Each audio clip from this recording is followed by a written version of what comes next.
गुजरात ਦੇ ਅਹਿਮਦਾਬਾਦ ਦੇ ਮੇਗਾਨੀ ਨਗਰ ਇਲਾਕੇ ਵਿੱਚ ਇੱਕ ਧਮਾਕੇ ਤੋਂ ਬਾਅਦ ਆਸਮਾਨ ਵਿੱਚ ਅਚਾਨਕ ਕਾਲਾ ਧੂਆਂ ਛਾ ਗਿਆ। ਪਹਿਲਾਂ ਲੋਕਾਂ ਨੂੰ ਲੱਗਿਆ ਹੋਣਾ ਕਿ ਕੋਈ ਵਾਹਨ ਅੱਗ ਦਾ ਗੋਲਾ ਬਣ ਗਿਆ ਜਾਂ ਫਿਰ ਕਿਸੇ ਇਮਾਰਤ ਨੂੰ ਅੱਗ ਲੱਗੀ, ਪਰ ਜਿਵੇਂ-ਜਿਵੇਂ ਸਮਾਂ ਲੰਘਿਆ ਧੂਏ ਦਾ ਗੁਬਾਰ ਵੱਧਦਾ ਗਿਆ। ਚਾਰੇ ਪਾਸੇ ਹਫੜਾ ਤਫੜੀ ਮਚ ਗਈ।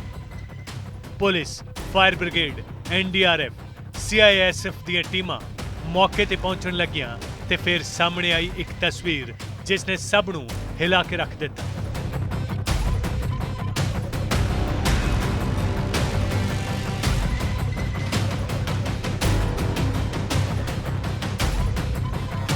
जी हां, गुजरात के अहमदाबाद विच एक वड्डा हादसा वापरिया। एयर इंडिया की यात्री उड़ान AI 171 जो अहमदाबाद तो लंडन जा रही सी, एयरपोर्ट तो कुछ किलोमीटर दूर ते टेक ऑफ करन तो चंद मिनटां दे अंदर क्रैश हो गई। जहाज विच कुल 242 लोग सवार सन, जिन्हां विच 2 पायलट, 10 चालक दल दे मैंबर अते 230 यात्री शामिल सन। यात्रियों चों 169 भारती, 53 ब्रिटिश नागरिक, 1 कैनेडियन अते पुर्तगाली नागरिक भी शामिल सी। दस्सिया जा रहा है कि हादसा जहाज के हवाई अड्डे की बाउंड्री वॉल दे नाल टकराउण करके वापरिया। गुजरात के सेहत सकत्तर मुताबिक हादसा इन्ना गंभीर सी कि किसी मुसाफिर दे बचण की संभावना बेहद घट है। इत्थों तक कि उन्होंने मुसाफिरां दे रिश्तेदारां नूं DNA करवाउण लई हस्पताल पहुंचण की भी अपील की है तां जो मृतकां की पछाण की जा सके। फ्लाइट के जो पैसेंजर हैं उनके जो सगे हैं, नजदीक के सगे हैं, उनसे रिक्वेस्ट है कि DNA टेस्टिंग की व्यवस्था हम लोगों ने BJ मेडिकल कॉलेज के कसौटी भवन में की है। आप सबसे अनुरोध है, जिसमें खास तौर पे माता पिता अथवा उनके पुत्र पुत्री नजदीक के सगाओं में होते हैं, आपसे रिक्वेस्ट है कि आप DNA सैंपल के लिए कसौटी भवन में बनी हुई व्यवस्था पर अपने सैंपल दें, ताकि दुर्घटना के जो विक्टिम है उनका आइडेंटिफिकेशन जल्दी से हो सके। ये उड़ान अहमदाबाद के मेगानी नगर के रिहायशी खेत्र में हादसाग्रस्त हुई अते ये भी दस्सिया जा रहा है कि फ्लाइट डॉक्टरां दे एक होस्टल नाल भी जा टकराई, जिस नाल इमारत के नेड़े मौजूद वाहनां नूं वड्डा नुकसान पहुंचा।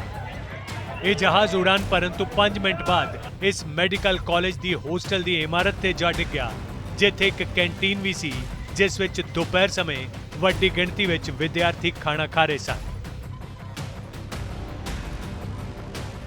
ये इंसिडेंट हुआ था, आप कहाँ पे था? फ्लाइट बोर्ड कर चुके थे, फिर आगे क्या हुआ? हाँ, जस्ट बोर्डिंग हुआ था। मैं अंदर फ्लाइट के अंदर वॉक करते जा रहे थे, बट सामने बहुत बड़ा धुआं वगैरह दिख रहा था। बट उस टाइम मुझे ये नहीं मालूम था वो प्लेन क्या था। जैसे कोई आग, झाड़ी वगैरह जंगल में आग लगती है ना, लाइक वैसा कुछ तो लग रहा था। ये मालूम नहीं था कि वो प्लेन क्रैश हुआ है। यहाँ पे जो ऑफिस से बाहर निकला तो मैंने देखा कि आवाज़, जोर से आवाज़ आया विंग्स का, फिर पूरा धुआं भर गया। लोग यहाँ से भगदड़ मची। उसके बाद आके ये देख रहे थे ये हादसा की स्थिति। अच्छा, तो आप यहाँ पर पहले आए तो आपने क्या देखा? आए पे आने के बाद देखा कि पूरा मलबा बिखरा हुआ, आग लगी है, पूरा धुआं गुब्बारा है, कुछ भी दिखाई नहीं दे रहा, समझ में नहीं आ पा रहा था क्या है। हाँ, उसके बाद पता चला कि ये विंग्स गिरा हुआ है, फ्लाइट वो किया, और फिर प्रशासन ने चारों तरफ से घेर लिया। हादसे तो बाद दियां इस इमारत दी तस्वीरां बयान कर रही ने कि मंजर कितना भयानक रहा होना। गुजरात के साबका मुख्यमंत्री अते पंजाब के भाजपा इंचार्ज विजय रूपानी भी इस जहाज विच सवार सन। हादसे तो तुरंत बाद एयरपोर्ट बंद कर दिता गया, सड़कां भी बंद कर दित्तियां गईयां, ट्रैफिक रोकिया या डाइवर्ट कर दिता गया। एक ग्रीन कोरीडोर बना के जख्मियों नूं हस्पताल विच पहुंचाया गया, हेल्पलाइन नंबर जारी किए गए। हादसे तो बाद वो लोग वड्डी गिणती विच हस्पतालों का रुख करन लगे जिन्हां दे अपने इस उड़ान विच सवार सन। जा रही थी 1 बजे जा रही थी। 1:10 की फ्लाइट थी और जा रही थी लंदन। ये लंदन जाने से पहले ही क्रैश हो गया प्लेन।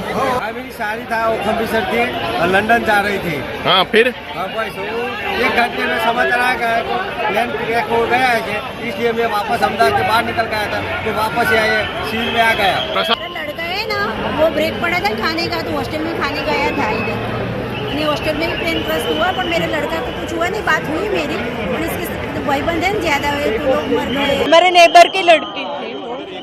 और पता चला तो किस तरह से आपको लग रहा है कि क्या उसके देखभाल करने?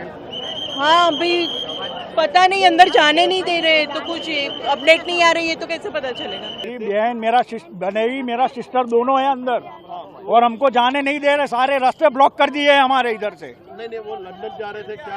लंदन जा रहे थे वो, 111 नंबर 110 नंबर की टिकट कंफर्म है उनकी।